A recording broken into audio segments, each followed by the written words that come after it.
Sir, மதுரையில பாஜக மகளிர் அணி போராட்டத்துல கலந்து கொள்வதற்காக பழனியிலிருந்து எத்தனை பேர் சென்றார்கள்? அவர்கள் எதற்காக கைது செய்யப்பட்டார்கள்?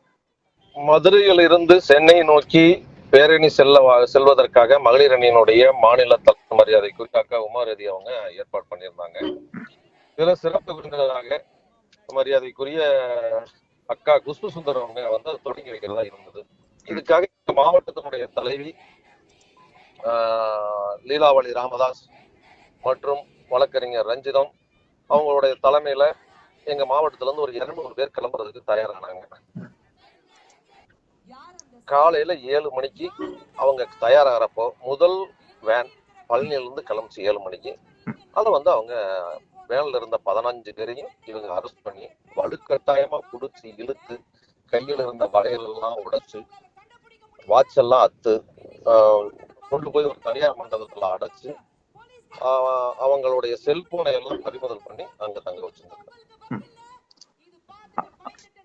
நீங்க குறிப்பா அந்த இடத்துக்கு போகும்போது ஒரு டாஸ்மார்க் கடை வந்து அந்த நேரத்துல செயல்பட்டுக்கிட்டு இருந்தது அப்படிங்கிற மாதிரியான ஒரு குற்றச்சாட்டை முன்வைக்கிறீங்க.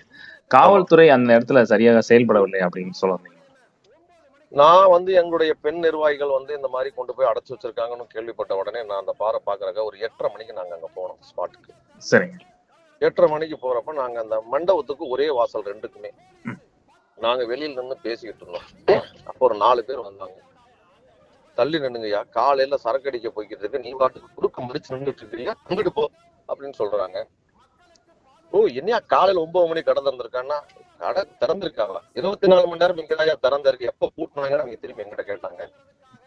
அப்ப நாங்க சொன்னோம், ஏங்க இந்த மாதிரி இந்த சாராயத்தை குடிச்சுட்டு தாங்க அவங்க போய் இந்த பெண்களை எல்லாம் பாலியல் பலாத்காரம் பண்றான். பாலியல் பலாத்காரம் பண்ண பெண்ணுக்கு நீதி கேட்டு போனவங்களை இந்த மாதிரி அரெஸ்ட் பண்ணி வச்சு உள்ள வச்சு இப்படி கொடுமைப்படுத்துறீங்களே, பக்கத்துல கடை இருக்குல்ல, அதை போய் கேளுங்கன்னு சொன்னோம்.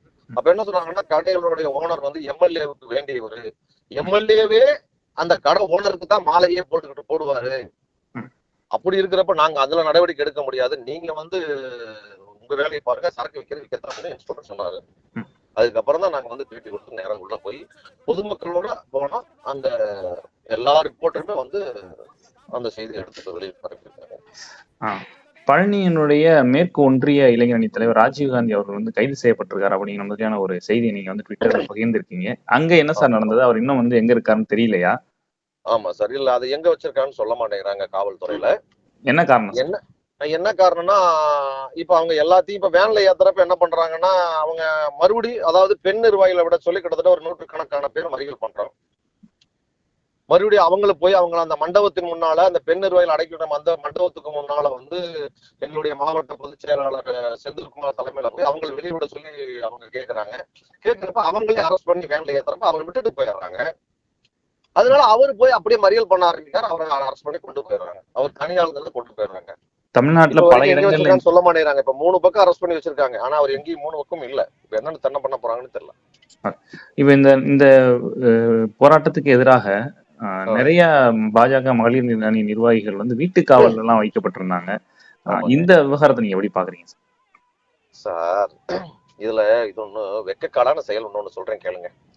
நீங்க அனைத்து மீடியாவிலையும் இன்னைக்கு காலையில நான் ஒரு பாருக்குள் செல்ற பொழுது நீங்க எல்லா மீடியாவிலையும் வந்திருக்கு இன்னைக்கு செய்தி. அதாவது தமிழ்நாடு முழுவதும் இந்த செய்தி வந்திருக்கு. இதுல நான் மட்டும் உள்ள போல சார். நான் போறப்ப என் கூட அத்தனை நாளிதழ்கள் தொலைக்காட்சியினுடைய அத்தனை ரிப்போர்ட்டர் என் கூட வந்தாங்க. கட்சிக்காரர்கள் ரிப்போர்ட் வந்தாங்க. அது என்னுடைய முகன் உள்ள லைவா ஓடி இருக்கு. அது இல்லாம அந்த நியூஸ்காரங்க எல்லாமே எடுத்து டிவி சேனல் லைவாவும் பண்ணிருக்காங்க. இப்படி இருக்கிறப்ப இப்ப காவல்துறை ஒண்ணு என் மேல ஒரு பகிரங்கமா ஒரு நோட்டீஸ் ஒண்ணு சர்வ் பண்ணிருக்காங்க. என்னன்னா, அந்த பார் ஓனர் கூட சொல்லல. திண்டுக்கல் மாவட்ட காவல்துறை பார்ல வேலை செய்யறவங்க மாதிரி அவங்க சொல்றாங்க. ஏன்னா எனக்கு சந்தேகம் வரும், திண்டுக்கல் மாவட்ட காவல்துறை அந்த பார்ல தான் வேலை செய்யறாங்களான்னு தெரியல. அதாவது பாரை திறந்து சுத்தம் பண்ணி செய்து கொண்டிருந்ததாகவும், சுத்தம் செய்யறப்ப நான் போய் உள்ள போய் அத்துமீறி உள்ள நுழைஞ்சு நான் பிரச்சனை பண்ணதாவும் சொல்றாங்க. சார், பார் அப்படிங்கிறது வந்து அது தனிநபர் சொந்த கட்டணம், அதான் பப்ளிக் யூஸ் பண்றதுதான் போறாங்க. அப்ப நான் கடைக்குள்ள போனதுனால இவனால என் மேல வழக்கு பதிவு முடியாது. ஒண்ணு. இரண்டாவது, 9 மணிக்கு அதாவது 12 மணிக்கு திறக்கக்கூடிய பார் 9 மணிக்கே திறந்து சுத்தம் பண்ணலாம்னா எல்லா கடையும் ஏன் பூட்டி வச்சிருக்கீங்க? எல்லா கடைகளும் திறந்து சுத்தம் பண்ண வேண்டியதானே?